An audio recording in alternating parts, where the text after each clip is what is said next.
Salut à tous, on se retrouve aujourd'hui pour parler du FC Barcelone en ce lundi 30 octobre et on commence bien évidemment sur le Classico qui s'est déroulé avant-hier.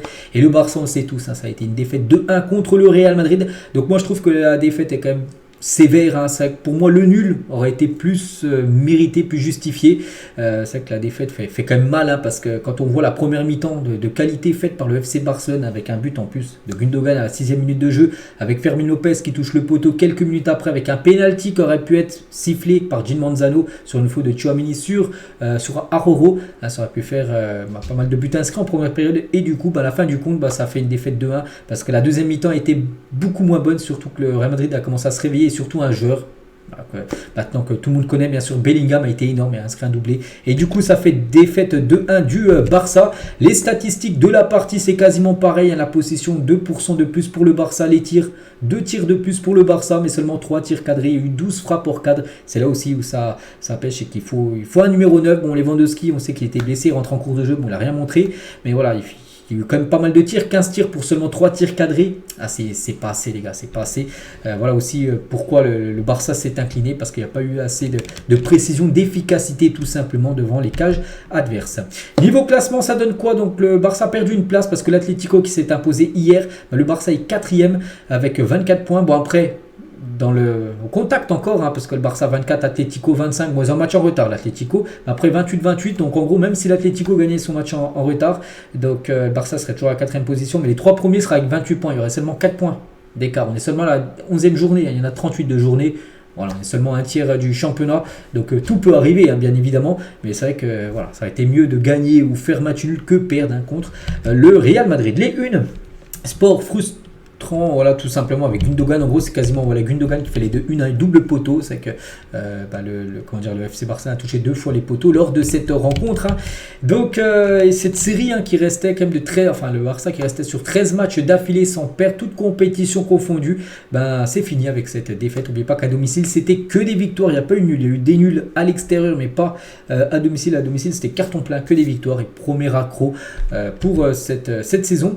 Et Xavi, tiens, on va revenir sur Xavi. Qu'est-ce qu'il a pensé du match? Tout d'abord, il a félicité les joueurs pour leur effort et leur engagement. Il leur a dit, vous devriez être fiers de votre travail. Croyez-moi, si nous jouons comme ça, nous gagnerons la Liga, parce que le Barça a bien joué malgré la défaite. Le Barça a bien joué. Les premières minutes vraiment étaient bonnes avec ce but inscrit, avec une grosse pression, tout ça. Après, à la fin du compte, c'est quand même défaite de 1 parce que le Real a été plus efficace que le Barça, tout simplement. Nous avons été bien meilleurs que le Real Madrid et nous les avons dominés pendant une grande partie du match. En 60 minutes, nous avons envahi Madrid. Mais voilà, c'est la fin de match où ça a été plus compliqué.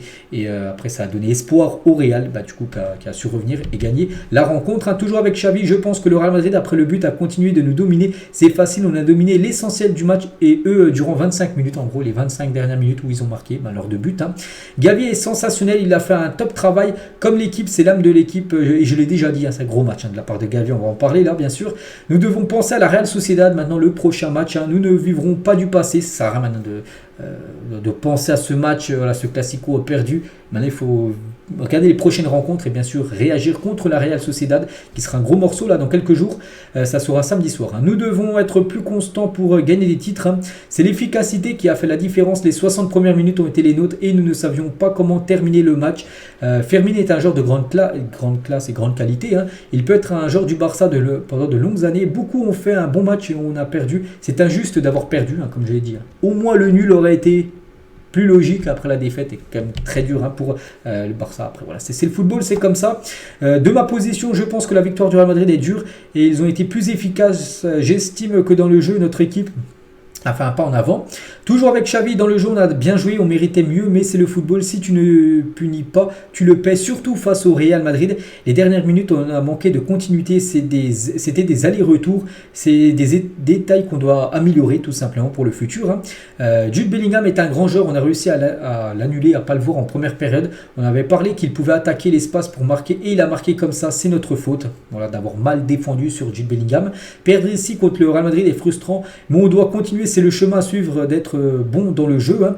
Ils ont gagné plus de duels de second ballon. Il y a aussi la fatigue. On aurait dû avoir plus de ballons, plus de patience. Ils ont dominé les 25 dernières minutes et ils ont mis 2 buts. Conseiller Vini Junior, il a dit: je ne suis pas son coach. Hein. C'est un moment de rigolade parce qu'un coup, ils ont parlé, Vini et Xavi, dans le match. Hein. Il a dit qu'en gros, il n'y avait pas faute. Il n'y a pas de tension entre lui et le joueur du Real Madrid, Vini Junior. Et toujours avec Xavi, hein, il dit toujours: on a dominé 60 minutes sur 90 au total, mais ça ne suffit pas. C'est aussi ça le football. Le match est finalement devenu hors de notre contrôle. C'est la meilleure équipe qui joue en courant dans l'espace. Nous aurions dû avoir plus de possession de balle. N'oubliez pas que la possession, 52 pour le Barça, 48 pour le Real. C'est vrai que ça n'a pas été. Des fois, le Barça a 77% de possession. Là, il y a seulement 52. Il dit qu'en gros, là, sur ce point-là, le Barça aurait dû avoir plus le maîtrise du ballon, tout simplement. Parce que quand tu as le ballon, l'adversaire n'a pas le ballon. Donc, l'adversaire ne peut pas avoir d'occasion, bien sûr, pour marquer.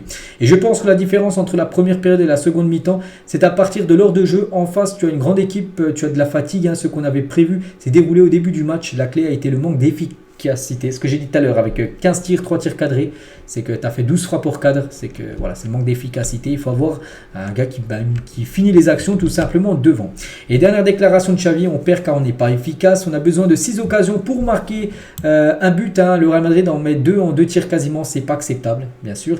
Et si tu ne fais pas le break contre le Real Madrid, ils peuvent revenir, et ce qui a été le cas lors du match samedi après-midi. Gundogan, pourtant, qui avait mis le Barça dans de très bons rails avec, le premier but du match, hein. Et il était très déçu à la fin du match. Hein. Les gens sont déçus, mais surtout après, si un gros match est un résultat aussi inutile, hein, je veux dire, plus de frustration, plus de colère, plus de déception, et c'est là que le bas blesse. Hein. Je ne sais pas, mais il faut qu'il y ait plus d'émotion quand tu perds, parce qu'en gros, quand il est rentré dans le vestiaire, il a l'impression, voilà, une défaite, mais lui, il était vraiment très déçu, mais les autres, ses autres collègues, en gros, ils n'étaient pas assez déçus, tout ça, il n'a pas du tout apprécié ça. Gundogan, on peut le comprendre, hein, il a cette mentalité de gagner, de détester perdre. Hein. Il a dit: nous devons faire un grand pas, sinon le Real Madrid ou même Girone s'enfuiront au classement. Donc voilà ce qu'a pu dire tout simplement Gundogan, que l'équipe doit être plus énervée quand tu perds tout simplement un match. Et les joueurs ont été surpris par la déclaration de Gundogan, car ils ne sont pas habitués à ce que quelqu'un s'exprime et critique de cette manière en public. Mais il y a une voix, une déclaration positive, hein, voilà, quand il dit qu'il ne comprend pas que ses coéquipiers, voilà, enfin ses collègues, voilà, en gros, qu'il n'y avait pas de déception. Enfin, ils étaient déçus, mais pas vraiment énervés, alors que lui était vraiment très énervé. Donc voilà, c'est parce que du côté du Barça, il n'y a pas des joueurs comme ça qui s'expriment par rapport à ça. Donc voilà, Gundogan l'a fait, il l'a dit. Hein. Et l'équipe, un journaliste l'a dit, hein, l'équipe n'a pas d'âme, pas de joueur avec du caractère et de l'attitude. J'aime les mots de Gundogan à la fin du match, où il a dit tout simplement qu'il ne comprenait pas, qu'il n'y avait pas que personne n'était pas énervé, on va dire, à la fin de la rencontre. Il est toujours avec lui, il a été buteur, je l'ai dit. Et c'est vrai qu'il marque souvent lors des grands matchs. Il a été buteur lors d'un classico, buteur lors d'un derby de Manchester avec City, et buteur lors d'un classiqueur avec Dortmund contre le Bayern Munich quand il jouait en Allemagne. Donc voilà, l'homme des grands matchs, on peut dire, Gundogan. Et Gundogan est le 8e joueur du Barça à marquer son premier but pour le club dans le Classico. Voilà, donc son premier but, c'est que ça a été lors d'un Classico. C'est le 8e joueur du FC Barcelone à avoir réalisé cet exploit. Ter Stegen, les gars, c'est décevant. Je pense que nous nous débrouillons bien en général et ça fait mal de perdre comme ça. Le Real Madrid n'a pas besoin de se créer beaucoup d'occasions pour marquer. Aujourd'hui, c'était encore très clair. Et Ter Stegen critiqué sur le premier but, hein, parce que par exemple, il y a De Boer qui est un ancien joueur, c'est celui qu'avec la chemise bleue, il a dit: la frappe de Bellingham était extrêmement puissante, mais l'arrêt de Ter Stegen était très étrange. Il avait la portée pour atteindre le ballon, mais il a essayé de le frapper au lieu de le sauver. Donc voilà, c'est vrai qu'il y en a qui disent peut-être qu'il aurait pu être arrêté tout simplement, cette grosse frappe de Jude Bellingham. Bon, à la fin du compte, après moi je ne suis pas gardien, je ne sais pas, mais peut-être il y a d'autres gardiens, peut-être qu'on aura arrêté bien sûr cette frappe. Gavi a remporté 10 duels et a effectué 6 tacles, une grosse performance de la part de Gavi. On peut voir qu'il était en pleurs à la fin du match, parce qu'il était très déçu lui de la défaite, mais il a fait une grosse prestation bien sûr, Gavi. Et il a dit: nous avons bien joué durant les 60 premières minutes, puis ils ont marqué, on a reculé et ils ont doublé la mise en fin de match. Hein. Donc voilà ce qu'a pu dire Gavi après le Classico.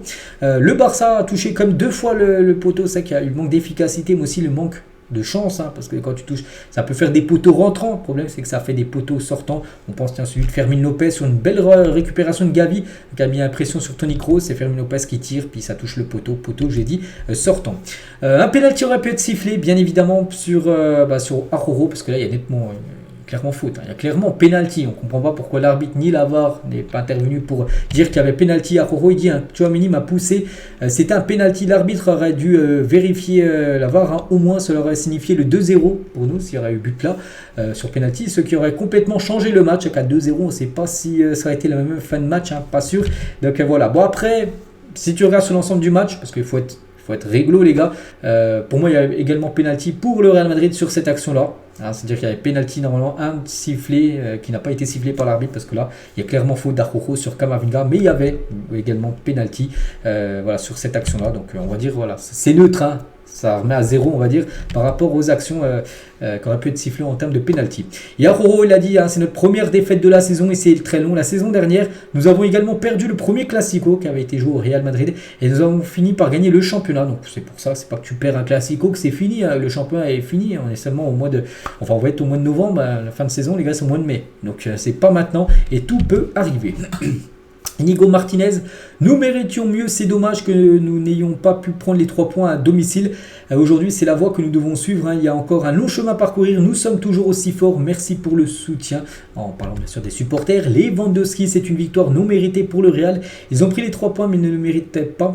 Le championnat est très long et nous n'abandonnerons pas. Donc, concernant Lewandowski, donc il a voulu absolument jouer le match. Donc, Xavi lui a dit non, déjà, tu peux pas commencer titulaire, tu reviens de blessure, tout ça. Donc, voilà, tu vas rentrer. Il est rentré à la 60e. Et c'est vrai qu'il n'a rien montré. Autant laisser Ferran Torres, il n'a absolument rien montré, Lewandowski, lors de son entrée en jeu. Hier, bon, la même chose pour Rafinha. Et encore pire pour Oriol Romeu qui a joué, on a l'impression, contre le Barça quand il est rentré en cours de jeu. On va parler du jeune Lamine Yamal et c'est historique et c'est un record les gars, 16 ans et seulement 107 jours, il est devenu le plus jeune joueur de l'histoire à jouer tout simplement un Classico. Félicitations à Lamine Yamal qui est rentré, il a joué je crois le dernier quart d'heure de la partie. Les notes des joueurs du Barça pour le Classico d'après le journal Sport, on peut voir toutes les notes, bon ils sont plutôt clément on peut dire, plutôt sympa quand même parce que pour ceux qui ont suivi mon débrief d'après-match, j'ai noté tous les joueurs du Barça, là il n'y a quand même aucun joueur en dessous de la moyenne. Pour moi il y en a qui n'ont pas été à la hauteur. Pour moi Baldé les gars ils lui mettent 6 à match satisfaisant. Pour moi il a été insuffisant sa performance, pour moi j'ai mis 4 les gars. Oriol Romeu ils mettent 5, comment ils peuvent lui mettre 5? Ça a été un match moyen son entrée en jeu, il n'a rien montré. Pour moi c'était 3 mauvais matchs, la même chose pour Lewandowski, la même chose pour Rafinha qui ont tous eu 5, ça mérite 3. Voilà, concernant quelques notes pour moi, même Ferran Torres 6, satisfaisant ce qu'il a fait. Pour moi ça n'a pas été satisfaisant, ça a été trop insuffisant. Donc bon après voilà, s'ils sont plutôt sympas tant mieux bien sûr pour les joueurs du Barça qui sont bien notés. Il y avait plus de spectateurs présents à Montjuic que la capacité officielle, c'est fou. Donc selon le club, le Classico a établi un record d'affluence. Donc il y avait 50 112 spectateurs qui ont pointé pour entrer dans le stade, alors que le stade, il y a une capacité de 49 472 spectateurs. En gros, il y avait peut-être 600 personnes qui étaient debout parce qu'il n'y avait plus de place. Voilà. Il y a 49 472 places et il y a plus de 50 000 personnes dans le stade. Donc il y a plus de personnes qui sont rentrées. Je ne sais pas comment ils ont fait pour rentrer, j'en sais rien. Mais voilà, concernant bien sûr ce match qui s'est joué bien sûr à guichet fermé, mais avec plus de personnes que prévu. Et il y avait le magnifique tifo parce qu'on avait annoncé un gros tifo. Ça a été le cas. Tout le stade, il y avait les couleurs bleu, rouge, jaune avec la bouche bien sûr des Rolling Stones. Voilà, ce stade Montjuic. On a quand même, du côté de Barcelone de retourner du côté du Camp Nou. C'est avec les Rolling Stones qui sponsorisaient, on va dire, le match. Enfin voilà, c'était l'emblème. Ça n'a peut-être pas porté chance, bien sûr, avec cette défaite. Donc voilà, concernant les prochaines rencontres, donc voilà, contre le Real, on a beaucoup parlé là ces derniers jours. Prochain match, cette fois-ci, avec après 3 matchs à domicile. Là, il va falloir se déplacer maintenant à la Real Sociedad, ça sera samedi prochain. Ensuite, ça sera le Shakhtar à 18h45 mardi prochain, dans 8 jours. Et après, ça sera la réception de Alaves. Puis après, ça sera la trêve internationale. Puis après, il y aura Vallecano, le Porto, Atlético Madrid qui sont 3e et ils peuvent passer premier, Gérone qui sont 2e. Donc voilà, il y a des gros morceaux là dès la reprise de la compétition. Pour parler rapidement de ce qui s'est passé aujourd'hui, parce qu'aujourd'hui entraînement, bien sûr, quelques photos avec Pedri on sait il avait fait son retour la veille du match à l'entraînement. Bon, il n'a pas pu jouer, mais Pedri devrait être là pour la Real Sociedad. On peut voir Cancelo, on peut voir Jules Koundé, c'est tous présents aujourd'hui, ça fait plaisir parce que c'est pas mal de blessés qui ont beaucoup manqué. Je pense à Koundé, je pense à Pedri qui seront bien sûr là lors du prochain match. Et ils n'ont pas encore reçu le feu vert médical, mais Frankie de Jong également, lui aussi qui a beaucoup manqué lors du dernier match. Et Pedri devrait être dans la liste des joueurs pour le match contre la Real Sociedad samedi soir. Et on finit aujourd'hui, c'est la cérémonie du Ballon d'Or. Et Juan Laporta, le président du Barça, est déjà à Paris pour assister à la cérémonie du Ballon d'Or. Bonmati remportera le Ballon d'Or ce soir. Ballon d'Or féminin, Bonmati. Donc c'est pour ça qu'il sera là, Laporta, lors de la cérémonie. Il sera dans le public tout simplement. Et l'ex-joueur du Barça, légende bien sûr, Léo Messi, recevra, c'est sûr, c'est officiel, son 8e Ballon d'Or ce soir du côté de Paris. Donc félicitations à lui. Regardez, même son barbier qui l'a rasé, une belle barbe, belle coupe de cheveux, puisque qu'il l'a fait tout beau gosse, on peut dire, pour la cérémonie. Il a dit le plus grand, prêt pour maintenant ce soir, une journée particulière où il remportera son 8e Ballon d'Or. Merci Léo de m'avoir fait toujours confiance et de m'avoir donné la bénédiction de réaliser peut-être la coupe la plus vue de ma carrière, vu qu'il lui a fait une coupe de cheveux qui sera énormément vue ce soir, vu que Messi va remporter son 8e Ballon d'Or. Donc voilà, il confirme même son barbier. On le sait déjà depuis plus de 2 semaines quand même, que c'est lui le Ballon d'Or. Donc voilà, ça sera ce soir. Et on finit voilà, cet épisode qui aura quand même duré 15 minutes avec tout ce qu'il y avait à dire. Aujourd'hui lundi, donc voilà ce qu'il y avait à dire. On se retrouve demain mardi pour le prochain numéro. À demain.